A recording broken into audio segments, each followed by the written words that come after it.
a game near and dear to my heart. Sunday Night Football.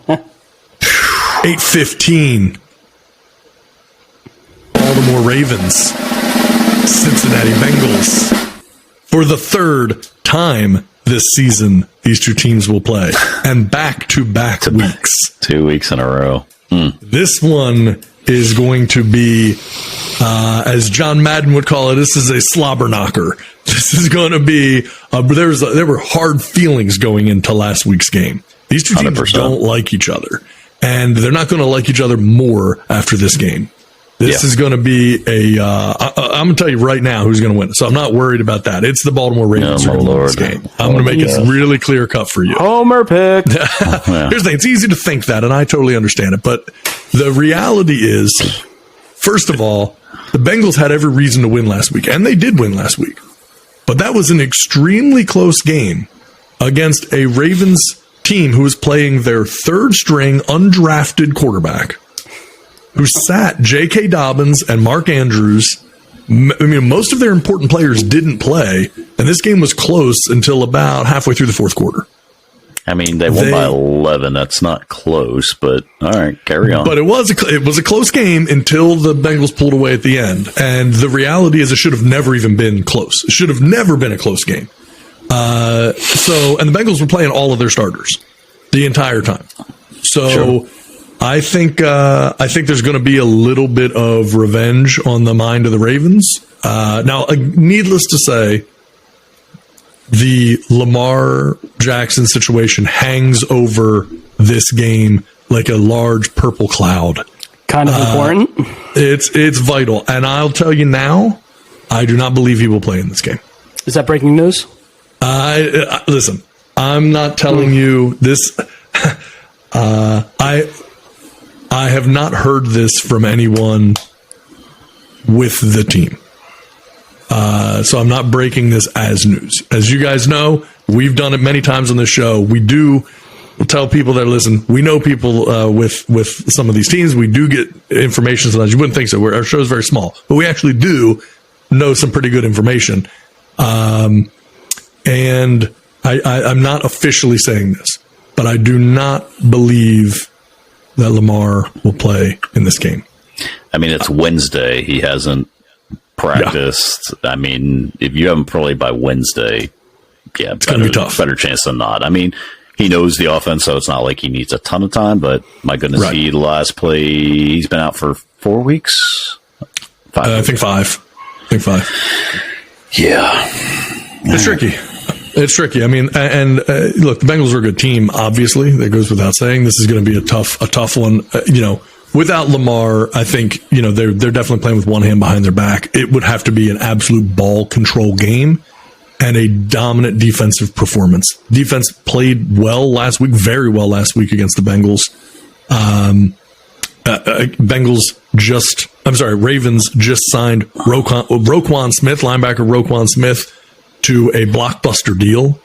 That was actually a story that we broke on this show way before it ever happened. The initial signing of Roquan, the trade. So that is, I just think there are some pieces there that can break the Ravens' way. It's going to take a lot. It's going to take a heroic defensive performance and a really strong running day. J.K. Dobbins is healthy, or as healthy as he's going to be right now. He was able to rest last week. I think he's going to come in fresh. The only, for me, real question mark in this game is going to be Gus Edwards. Had a little bit of a head injury last week, a little bit dinged up. Providing that he's able to play and they're able to establish that 1-2 punch of those two guys, and you can just steadily run the ball, I think that's their best chance of winning. But that's me. I'll let you guys take it away and tell me why you think that's wrong. Hefe, go ahead. I just can't. Listen, I almost feel like you talked yourself out of them winning. You almost kept on going, and then you started talking about miracles and things that had to happen, and I'm like, is he talking himself out of it, it's or is Lamar he still not playing? Is he still? All right, okay. If Lamar was playing, it's a guarantee. It's a lock. Yeah, it's a lock. Different game. Okay, all right. It's a lock. Right, it's not a lock without Lamar. So here's what I'd say. Yes, if Lamar was playing, I think the game would be a lot closer. I do feel offensively that the Cincinnati just has more talent right now.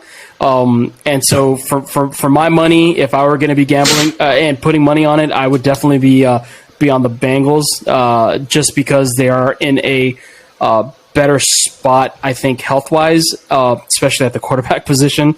And we all know how crucial that is. And I just think that the Bengals want to prove that they still got it, and they're going to come out firing. And yeah, your defense is playing well, but how do you stop Chase? I mean, has it happened? Absolutely, but I mean, you got to stop them all. And I just think, offensively speaking, I think the Bengals got it, man. Sorry, Well, hey. I'm going Cincinnati. Okay, that's hurtful, and it will drive a wedge in our relationship, but it's okay. Also, I understand. but let me also touch on the fact, though, you did talk about Lamar Jackson, and if they do lose, and I know we probably could save this for another segment or another time. Yeah. Has he played his last game as a Raven? Has he laced it up the last time? Now, we all know that they're probably going to franchise tag him. He doesn't have to necessarily sign that. He sits out a year, and he ends up, they end up figuring out what the hell to do with the guy. However, I wouldn't want to see him leave, because I feel like they built that offense around him. Well, first of all, he is the offense. 100%. But then they did everything they could to get something around him. I'm just super curious of what the future holds for the young man. Obviously, he's from South Florida. Tad, you mentioned it in our group text and stuff like that Miami could be a landing spot. Mm-hmm. And we were talking earlier about Tua, his concussions.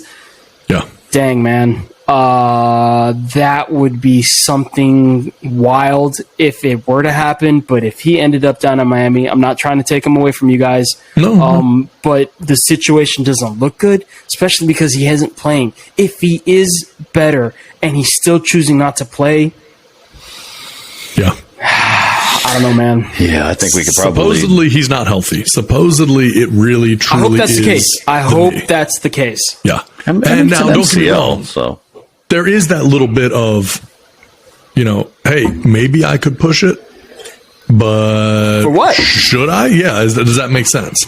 Right. I've said all along, and I've been very transparent about this, that if the Ravens let Lamar go, they need to get 3 number ones, or 3 first round picks. If that's what it would take for me to feel comfortable letting him go.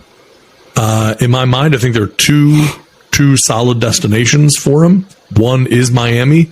The difference is I don't know about draft capital. Once they swung the deal for Bradley Chubb, Miami doesn't have any upcoming draft capital that would allow them to really be able to make that happen. Right. That part gets challenging. I think the other one you got to look at is the Raiders. I know a lot of people are saying the Atlanta Falcons. I just don't see it. You just drafted Desmond Ridder. You're putting a team together. I don't think they need to make that swing right now. I mean, don't get me wrong. It's going to be better than what they have, but I really feel like Raiders, Dolphins are the 2 most likely landing spots in the event that he is not able to work things out with. I would throw the Jets in there too. I've thought about the Jets very, very heavily.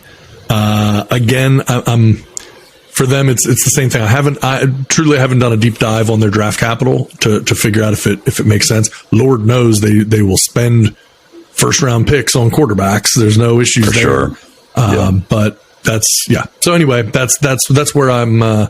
That's where I'm thinking of the Lamar thing. We will probably, I know T-Rock and I are going to be doing a Lamar episode here very soon, maybe even this week, just talking about the contract situation, what's going on there and what we see happening, playing out moving forward. Again, full transparency to the folks listening. T-Rock and I, both Ravens fans, went to the Super Bowl. We're pretty well plugged in on that. So we'll get a deeper dive in on some of that stuff upcoming. But Jeff, to wrap this up, you are going definitely Ravens and second mortgage bet on this one. Yep. I already got the HELOC ready. So good. 6.5 is the spread. It's Bengals at home. To me, that's too low. I mean, are we even sure? Is Tyler Huntley even able to play? It's still up in the air. So, I mean, you're going with, Anthony Edwards? Is that the string? What is his name? Anthony Brown. I don't even know at this point. Anthony Is he a Anderson third or second? From ER. I was going to say, Anthony Brown is he the third or the second? I don't even know. Well, I don't think anyone knows. All right. It hasn't ever been relevant. He's the third. He's the number 3 quarterback for the team. Number 3 quarterback. We'll call him Anthony Brown the third then. No, 6.5 is too low.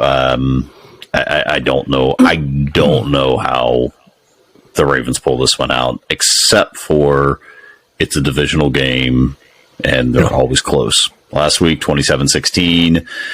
Wasn't that close. I get, up until the fourth quarter, but I mean, that's what good teams do. They pull away in the fourth quarter. So I don't know how you stop Jamar Chase, Tyler Boyd, Joe Mixon, T. Higgins, T. Higgins, Samaje Perine. I mean, all of a sudden became a stud backup. And then Joe Burrow. We're not even talking about Joe Burrow. I mean, I don't